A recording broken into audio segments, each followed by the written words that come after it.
સરકારની મધ્યાહન ભોજનની યોજના વિવાદોથી ઘેરાયેલી જ રહે છે। કોઈકવાર આ ભોજનમાં જીવાત નીકળે છે તો કોઈકવાર બાળકો મૃત્યુ પામે છે। અમદાવાદના રાનકપુર ગામમાં આજે મધ્યાહન ભોજનમાં હજારો મહિલાઓ પોતાની સેવાઓ પૂરી પાડે છે। સ્ત્રી શક્તિ નામની સંસ્થા દ્વારા મહિલાઓને પહેલા ટ્રેનિંગ આપવામાં આવે છે, ત્યારબાદ વિવિધ મધ્યાહન ભોજનમાં માસિક 1000ના પગાર પર રાખવામાં આવે છે। આ મોંઘવારીમાં 1000 પગાર અને એમાં પણ બે મહિનાઓથી પગારથી વંચિત આ મહિલાઓ આજે ઉગ્ર વિરોધ કરી રહી છે। કારણ એમ કે છે કે પછી અમે તમને આપીશું। હવે અત્યારે દિવાળીનો તાકડો આવ્યો તો અમારા કપડાં લત્તા છોકરાઓને જોઈએ ને, હવે 1000 રૂપિયા અમને વેતન આપે છે। વેતનમાં 1000 માં શું પૂરું થાય? અમે અમારા ઘરેથી સ્કૂલમાં જઈએ છીએ તો અમારી બધી બહેનોને 25 રૂપિયા ભાડું થાય છે, તો આ લોકો આપતા નથી। પહેલા અમારે દિવાળી વેકેશન ભરાતું હતું અને અત્યારે વેકેશન કાપી કાઢી। ભાડા આપતા હતા તે અમારા બંધ કરી દીધા। અમારી અહીંયા બહેનો વિધવા તકતા બહેનો આવે છે, હવે 1000 રૂપિયામાં એ કેવી રીતે શોષણ કરી શકે? આંગણવાડી વાળાનો બહેનોનો વધ્યો તો અમારો કેમ વધતો નહીં? અમે 25 વર્ષથી ભોગ આપીએ છીએ। અત્યારે એમ કહે છે કે તમારો પગાર બેંકમાં જશે। હવે અમને પાસબુક આપી નથી, અમારો એકાઉન્ટ આપ્યો નથી, તો અમારા બેંકવાળો કેવી રીતે અમને પગાર આપશે?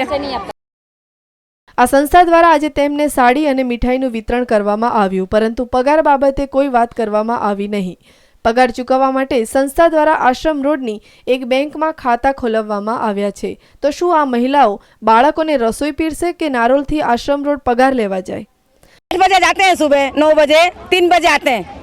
2 पाली करने का हमको 1000 रुपये देते हैं संचालक। अब पता नहीं ये करते हैं कि वो करते हैं, वो नहीं पता कौन खाता है बीच में हैं।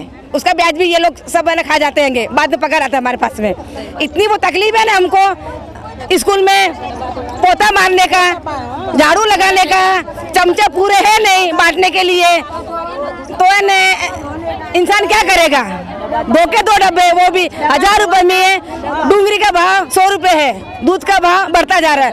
कोई साग भाजी 20 रुपए से कम नहीं है, 250 ग्राम। इंसान खाएगा कि 1000 रुपए में? 1000 तो ये हमसे ले लेवे। ये लोग काम करे इतना, 1000 हम देने को तैयार है इनको। बच्चे नहीं खाते उसको, रोटी देते हैं, सूखी हुई रोटी आती है, बच्चे वो नहीं खा पाते हैं, आधा खाना फेंकने में जाता है। दाल भात है, स्वाद है नहीं है, सुकड़ी आ रही है, खाली बस ऐसे करके नहीं खाते हैं बच्चे, कोई नहीं खाता है। लोग करीશું અહીંયા બસ બરાબર છે। અહીંયા આવીને બેસી જઈશું અમે, ધરનો આપીશું, ટેમ્પો ત્યાં નહીં જવા દેવાનું કેન્દ્ર ઉપર, એટલું કરીશું અમે। આ સંસ્થા દ્વારા મહિલાઓને ખૂબ જ ઉદ્ધતાઈ ભર્યા જવાબ દેવામાં આવે છે। અમે સેવા કરીએ છીએ, તમે પણ સેવા કરો। તો શું સેવાનું વેતન પણ સમયસર મળવાપાત્ર નથી? તેવા સવાલો મહિલાઓ કરી રહી છે।